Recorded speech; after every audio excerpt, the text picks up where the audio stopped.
Au tout début, il y avait 0 €. On faisait des shows pour gratos. Donc je me suis dit, qu'est-ce que je vais faire pour un peu clasher la mentalité des gens et arrêter d'être un peu trop gentil. Et je vais essayer de mettre à l'amende les joueurs de foot. Voilà. C'est pour ça qu'il y en a certains qui sont fâchés contre moi, dont Dugarry par exemple. Mais à l'époque, les gars, j'avais pas le choix.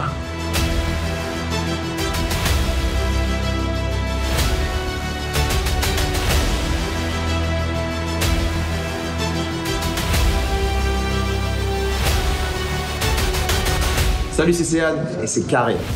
La première fois que j'ai rêvé d'un terrain de foot, je crois que c'est mon pote j'avais 5 ans, il m'a parlé du football et pour moi le football c'était un grand stade. Et le lendemain j'ai demandé à mon père, tu peux m'emmener à l'entraînement de foot, j'aimerais bien faire du foot. Je devais avoir 5 ans et demi, il m'a emmené pour mon premier entraînement de foot et il m'a déposé, on était un peu en retard, je suis rentré sur le terrain et peut-être au bout de 2-3 ballons j'ai marqué un but. Et le feeling que j'ai eu, c'était incroyable. Du coup j'ai toujours été avec le ballon et dans ma famille à chaque fois que j'avais le ballon, on me demandait toujours de faire un peu des petits jongles. J'ai toujours été un peu le gosse qui faisait les concours de jongles, à 100 jongles et tout et j'ai toujours réussi à faire ça. Et j'ai progressé comme ça. À l'âge de 11 ans, j'ai demandé à ma mère de faire comme mon cousin, de m'emmener dans un stage de vacances de football. Et j'ai pris pour la première fois un train. J'ai pris le train, je suis parti c'était en Bretagne. J'ai fait ce camp-là et un jour après, il y a un recruteur qui a appelé mes parents et il m'a dit votre fils est doué au foot, il faut absolument qu'il rentre dans un centre de formation ou à Clairefontaine, un truc comme ça. Vous habitez où? Mon père il a dit Auxerre. Il a dit ça tombe bien, je connais quelqu'un à Auxerre. Il a appelé le recruteur. 2 semaines après, j'ai fait un essai. Première balle avec Auxerre, je marque un but, j'étais directement pris et c'est là que le rêve il a commencé. J'arrive à Auxerre, je continue le rêve. Pour moi, le foot, c'est la passion, je kiffe, mais je suis surtout un bosseur. C'est-à-dire que j'ai tout le temps le ballon et pour moi, les heures d'entraînement, c'est pas un problème. Donc, je joue à la mentalité Auxerre, 4-3-3, Giroud, faut manger la ligne de touche. Moi, je suis gaucher, le seul de l'équipe, donc je joue ailier gauche. Je reçois les ballons, débordement, centre.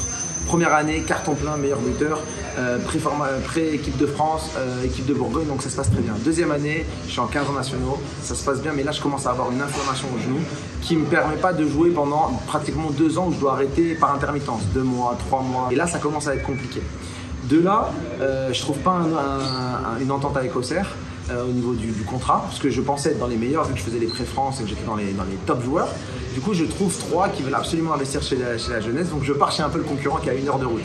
Je vais 3, j'aurai plus de moyens, plus de considération, surtout par rapport à la blessure, où en fait il me fallait un traitement un peu spécial pour le soigner. Et eux, ils me l'offraient. Ils me permettaient d'aller à Paris, de faire un peu des soins un peu spéciaux, parce qu'à l'époque, il y a 25 ans, c'était pas comme ça. Quand tu avais mal quelque part, il fallait t'arrêter.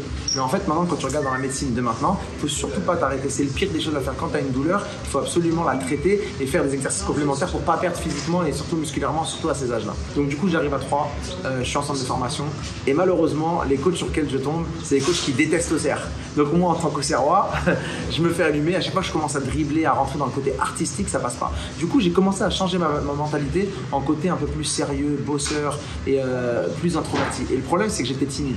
Et quand tu vas en centre de formation, il y a beaucoup de gens, de mecs de partout. Il y a beaucoup de mecs de la région parisienne. Moi, étant un peu de la campagne, j'avais un peu du mal à m'affirmer. Dans quelle situation de prendre le ballon, de la garder et tout. Tu vois, des fois, ça s'embrouillait un peu, surtout dans les matchs à tension et tout. Il fallait toujours donner le ballon aux mecs qui avaient le plus de caractère.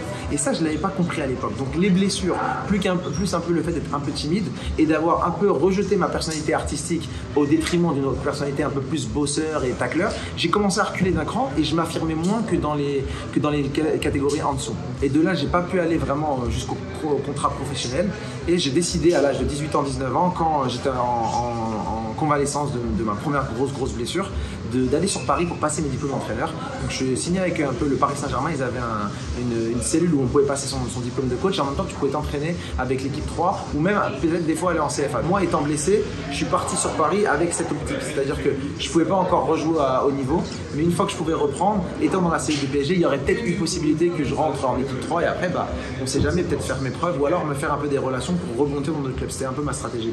Mais vu que je suis resté blessé, j'ai switché sur la ville de Sarcelles en étant éducateur sportif, on commençait à gagner un peu d'argent parce que forcément en n'ayant pas de revenus sur Paris, c'est un peu difficile. Mes parents ils commençaient à grimacer, il y a aussi cet aspect là où ma famille ne savait pas du tout ce que j'allais faire plus tard et tout.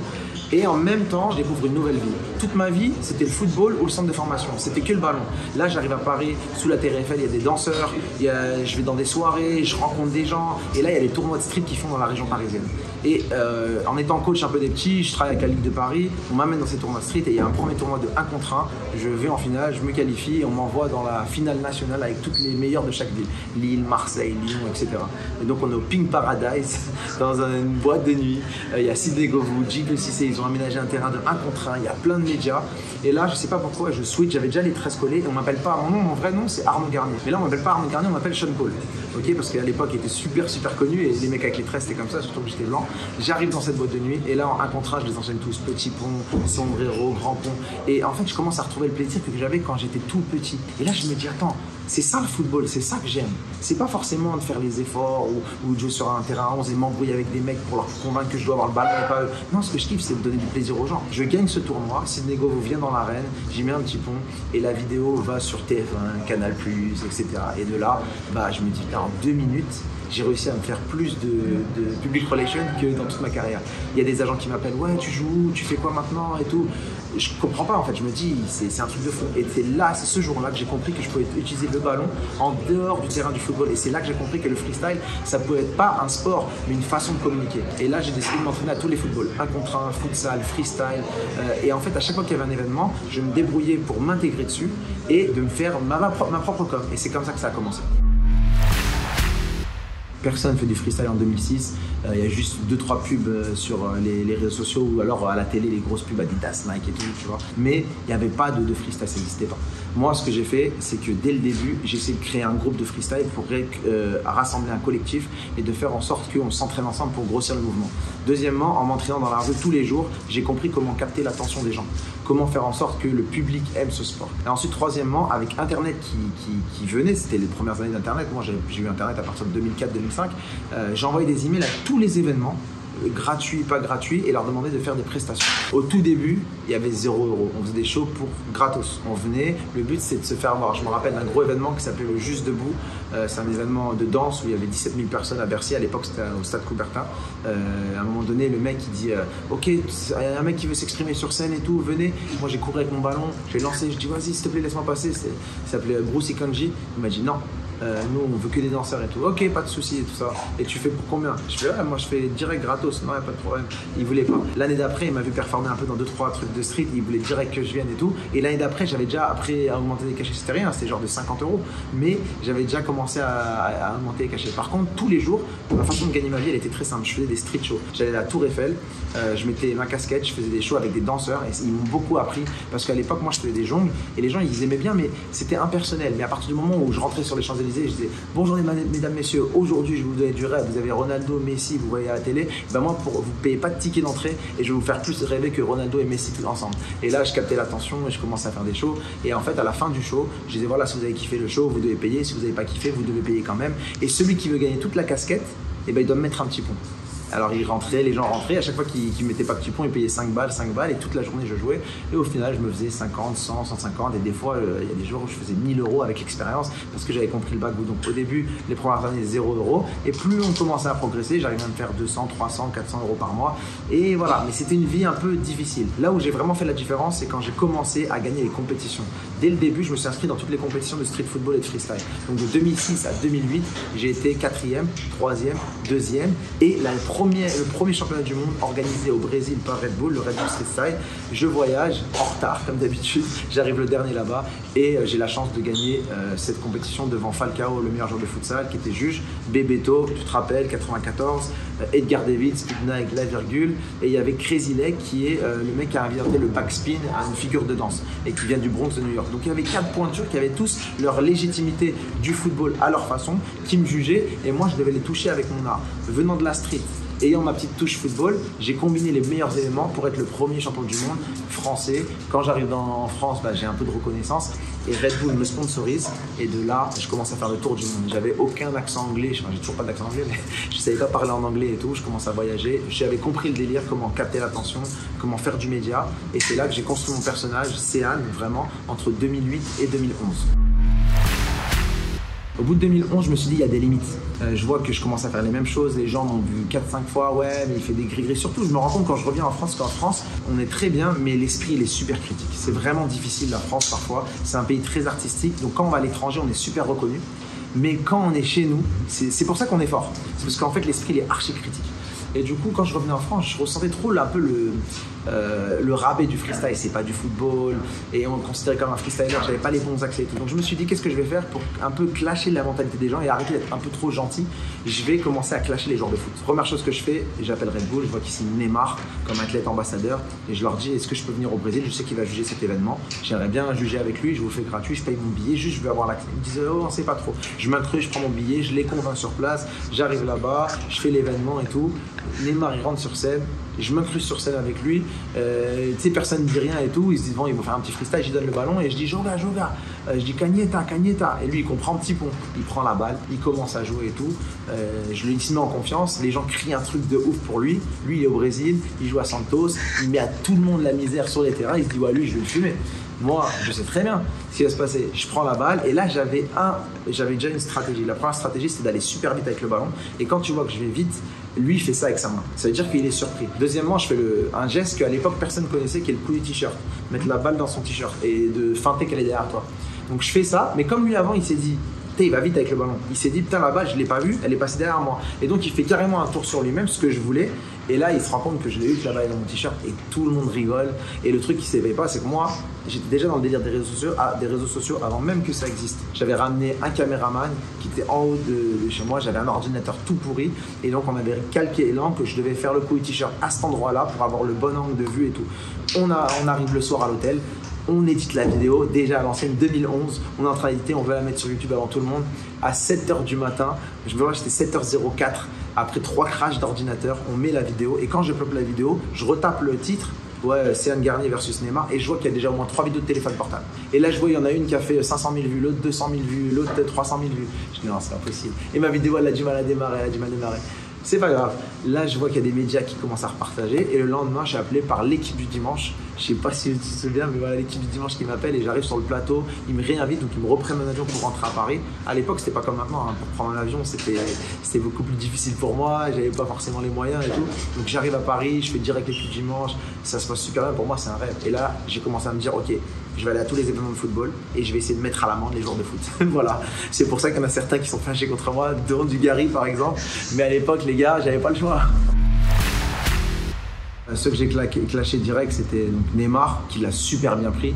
Et franchement, je le dédicace parce que lui, il a encore joué récemment contre des joueurs de street football. Il a pris des petits points récemment, notamment Lisa. Et c'est un des seuls qui sait qu'il va le prendre, mais qui joue. Et ça, c'est cool parce que le mec, en gros, il n'a pas besoin de ça. Il n'est pas dans un bon moment dans sa carrière. Les gens, ils le critiquent un peu et tout. Mais il est face à nous et il se dit, ouais, ça va faire le buzz, mais il s'en fout. Et ça, c'est cool. Et il y a des joueurs, ils jouent pas trop le jeu. Et si ces joueurs-là, ils étaient à notre place, ils auraient bien aimé qu'un joueur de foot leur donne la lumière. Et ça, faut pas l'oublier. On fait pas ça pour humilier les gens. On fait ça pour connecter. Mais le petit pont, on sait comment c'est. Quand ils font des taureaux lors des entraînements et qu'ils se mettent des petits points entre eux, c'est les premiers à être contents. Donc, c'est ça qu'on va faire. Donc, j'ai eu qui? J'ai eu Eden Hazard, qui au début l'a bien pris et après un peu mal quand je l'avais posté un peu. À l'époque, j'avais un CM qui postait les vidéos pour moi. Et le mec, en fait, il a abusé cette vidéo. Il l'a posté tous les 3-4 mois, tu vois. Et un jour, il me texte, il me fait hey, frérot, abuse pas sur la vidéo. Tout. Moi, je savais même pas, tu vois, que je l'avais posté 3-4 fois, tu vois. Donc, je sais pas comment il l'a pris récemment, tu vois. Mais bon, voilà. Après, Paul Pogba, j'avais fait des petits panas avec lui. J'ai pas fait de petits ponts officiels avec lui, mais lui, ça, il kiffe ça, il kiffe les techniques comme ça. Zidane, j'ai fait avec Zidane, j'ai fait plusieurs tournois avec lui, j'ai jamais mis de petit pont, mais on va dire qu'il y a eu toujours une petite considération de sa part, et un qui l'a super mal pris, c'est Dugarry. En fait, c'est lors d'un match, la Diomed Cup, où l'équipe de France était invitée, et je me rappelle à l'époque, il m'avait interdit de jouer, parce qu'il voulait juste que je fasse le freestyle, mais il y avait Sefiu dans mon équipe. Et Sefiu, je faisais des clips des fois avec lui, et il me disait vas-y, rentre avec nous, on perd 4-0, prends un maillot, rentre. Il m'a donné le maillot, donc moi je suis rentré, personne n'a rien dit.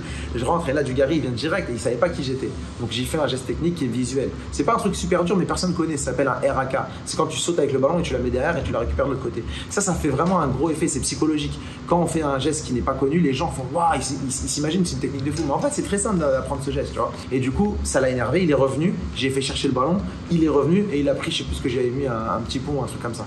Et de là, il avait mal pris, il avait tiré la balle, il était sorti de la mi-temps. Et l'année d'après, il m'avait interdit à faire l'événement. Même, comment il s'appelle, Henri-Émile, il m'avait interdit de dribbler. Dès que j'avais fait un geste à Zidane, il m'avait sorti du terrain. Donc à chaque année, c'était un peu difficile. Donc j'ai eu cette réputation avec certains joueurs, genre t'as pas le droit de faire des gestes techniques et tout, tu vois. Mais je les comprends. Mais un jour, j'ai discuté avec Lisa Razou et j'ai expliqué mon point de vue que regarde la carrière que j'ai pu avoir, mais ça, c'est aussi grâce aux joueurs de foot qui ont joué le jeu.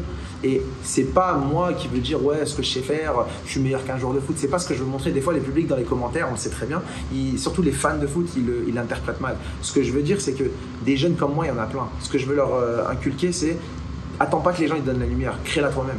Donc si tu dois aller clasher un mec dans un peu son sport, vas-y, c'est rien. Après, on se serre la main, c'est comme au foot. PSG Marseille, je suis sûr qu'il y a des mecs qui se parlent sur WhatsApp, qui sont potes, mais quand c'est sur le terrain, c'est la guerre. Ben, c'est un peu pareil. Voilà. Et ça, faut le respecter. Et aujourd'hui, moi, mon but, c'est de promouvoir le sport, le street football. Et de là, il y a eu les réseaux sociaux. C'est là aussi que ça a buzzé. Là, quand je te disais, je faisais des vidéos avec les joueurs de foot, j'avais pas encore mes propres pages. C'est-à-dire que je faisais des vidéos et je les envoyais aux médias. Les médias les postaient pour moi, je faisais des interviews, j'étais content. Mais quand j'ai compris qu'on pouvait monétiser les vidéos sur ces plateformes, c'est là que j'ai commencé à jouer le game des followers. Je me suis dit, ok, je vais créer mes propres plateformes, je vais créer mes propres formats de vidéos. Et j'ai créé un format qui s'appelait CN Versus, où j'allais dans tous les pays, je faisais CN versus China, CN versus Brésil, CN versus tout n'importe quoi, les joueurs et tout. Et j'avais comme but maintenant de produire les vidéos et de les poster sur mes propres réseaux avant tout le monde. Et c'est ça qui faisait, j'avais compris le délire d'être youtubeur. J'étais parti en Angleterre, j'avais collab avec un youtubeur, je connaissais pas moi, puis il fallait comment il faisait les vidéos, les intros, les outros. Maintenant, tu vois, j'ai 2 personnes qui bossent avec moi en H24, on fait des vidéos. Et même les gens, ils sont un peu surpris de voir que je comprends le côté de la vidéo, les lumières, le micro, anglais, français et tout. Et ça a été un taf que j'ai appris de 2014. Donc 2011, j'ai joué contre les joueurs jusqu'à 2014. Et 2014, j'ai commencé à faire vraiment mes pages réseaux sociaux jusqu'à, on va dire, maintenant. Et voilà. Et donc là, je commence une nouvelle mouvance. Premièrement, mon but, c'était de jouer contre les meilleurs joueurs du monde au football. Quelque part, j'ai réussi mon rêve. Et le jour où j'ai vraiment réussi, c'est quand j'ai gagné le championnat du monde de freestyle. Voilà, Edgar Davids qui me lève la main, quand j'ai mis un petit point à Neymar, voilà, que demander le mieux, tu vois. J'ai joué avec Maradona, j'ai fait une passe de la tête, il me l'a rendu, j'ai fait signer la balle par Maradona Pelé, tu vois ce que je veux dire, j'ai fait des trucs. Je pense que dans tous les freestylers qu'il y a dans le monde entier, j'ai fait des trucs qui les gens savent mon nom par rapport aux trucs singuliers que j'ai pu faire. Ça, c'est sur le côté, c'est dans ma tête, c'est dans mon cœur. Voilà. Ce que j'aime le plus, c'est inspirer les gens et connecter avec les gens. C'est ce que j'aime le plus, c'est ce que j'ai remarqué au fur et à mesure des années. On va dire que maintenant, il y a le côté business où j'essaie de faire en sorte d'avoir plus de considération parce que quand même, le freestyle, ça reste un sport super mineur et j'ai envie de le développer pour qu'on ait plus de possibilités de faire des événements, tu vois, que les marques donnent plus d'attrait aux jeunes qui sont skillful, on va dire. Maintenant, moi, comment je le vois, je suis en train de créer une nouvelle mouvance qui s'appelle le Fightball. Mon but, c'est d'aller dans tous les pays et c'est de créer l'UFC du football. C'est un format de 1 contre 1 qui a pour but de détecter les talents et de les mettre en confrontation l'un contre l'autre avec le storytelling de l'UFC. Parce que quand on fait un format de Coupe du Monde, c'est très difficile de se rappeler de 32 joueurs. Mais par contre, quand on fait un format UFC où tu as la main card, le main match, le main event, tu as 2 mecs qui s'affrontent, tu vas plus t'associer avec l'un ou l'autre et du coup, tu vas te rappeler vraiment d'un individu. Et ça, c'est mon but maintenant. Donc, on a commencé les voyages, on va dans le monde entier, on fait le format de 1 contre 1, on prend les talents et les meilleurs de chaque ville. Donc, par exemple, la dernière fois, on avait Londres versus Manchester, on les a envoyés à Dubaï. Ils se sont affrontés en 1 contre 1, on a fait un vrai truc presse conférence, les rounds de 3 minutes, stop 1 minute, des buts bonus, des trucs comme ça, en face de Burj Khalifa. Et après, je drop leur NFT, donc tous les gagnants, je fais leur NFT et je les mets dans mon prochain vidéo Play to Earn que je sortirai à la fin de l'année. Donc mon but, c'est d'utiliser ma notoriété pour convertir ça pour tous les talents qui ont envie de faire comme moi mais qui ne savent pas comment faire. Dribbleur préféré, Ronaldinho. Pourquoi? Parce qu'il avait le côté imprédictible. Il allait partout et tout, il avait son signature move qui était la virgule, même si c'est pas lui qui l'a inventé, il faut le savoir, mais la façon dont il faisait, ça faisait rêver tout le monde. Et il a fait des dribbles aussi spontanés sur le moment, le contrôle du dos, le pointu contre Chelsea, dribbler tout le monde. Donc il avait son style, il avait le style, il avait la créativité et il avait aussi les basiques et ça j'ai kiffé. Mon dribble préféré, il s'appelle le Dragon Step Over. C'est un dribble que j'ai inventé qui est efficace au freestyle, au street football, mais aussi au football. Le Dragon Step Over, c'est un geste que j'ai pris du street football. Donc c'est une base qu'on appelle le clamp. C'est genre un truc qu'on ne fait pas. Au street football, il faut savoir que ce qui fait qu'on est plus technique que la moyenne, c'est qu'on développe la flexibilité de la cheville en faisant plein de touches de balle. Et en fait, il y a une des exercices basiques qui est juste de rouler la balle comme ça. Et en fait, ce que j'ai fait, c'est que j'ai mélangé 2 gestes, un passement de jambe, mais en même temps, le passement de jambe, je saute en l'air. Quand tu sautes en l'air, le défenseur est un peu hypnotisé parce qu'il ne sait pas ce que tu vas faire, tu es en train de sauter. Et en fait, quand tu retombes, tu es déjà sur tes appuis et toi, tu vas sur l'autre côté. Le meilleur dribbleur actuel, je veux dire, c'est Neymar. Pourquoi? Parce qu'il est capable d'enflammer un stade et c'est vraiment le seul qui est capable de faire des gestes pour le plaisir. Tu vois, des fois, on prend vraiment ça pour du chambrage, mais pour moi, le football, c'est un show. Et les gens qui payent les tickets pour aller au match pour voir ça, ils vont pas s'emmerder devant un match avec 1-0, c'est fermé, ils veulent voir des gestes techniques. Et on n'a pas compris aussi le côté psychologique du dribble, parce que Neymar, quand il dribble un mec et qu'il l'humilie, l'action d'après, le mec, qu'est-ce qu'il fait? Soit il recule plus parce qu'il a peur, soit il attaque plus parce qu'il veut le charcuter. Quand il attaque plus et qu'il veut le charcuter, ça veut dire qu'il va se jeter. Ça veut dire que je peux encore plus l'éliminer. S'il recule plus, ça veut dire que j'ai 2 mètres et dans 2 mètres, je peux trouver un espace pour faire une passe. Et les gens, ils comprennent pas que dans un match, c'est 90 minutes. L'action que tu fais maintenant va avoir une conséquence psychologique sur l'action d'après. Et Neymar, il est très fort à ça. Quand on le critiquait parce qu'il faisait beaucoup de différences, qu'il perdait 3-4 ballons décisifs par match, ce qu'on savait pas, c'est que la 5e, ces différences-là ont fait que ça a permis de jouer dans la tête du défenseur et de lui permettre d'avoir une plus grosse ouverture.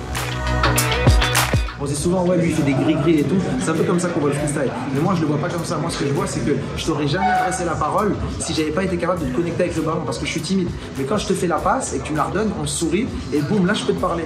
Tu me vois mettre des petits ponts, tu me vois faire des trucs. Mais en vrai de vrai, la vraie passion, c'est de faire cette interview, c'est de parler aux gens qui regardent l'interview.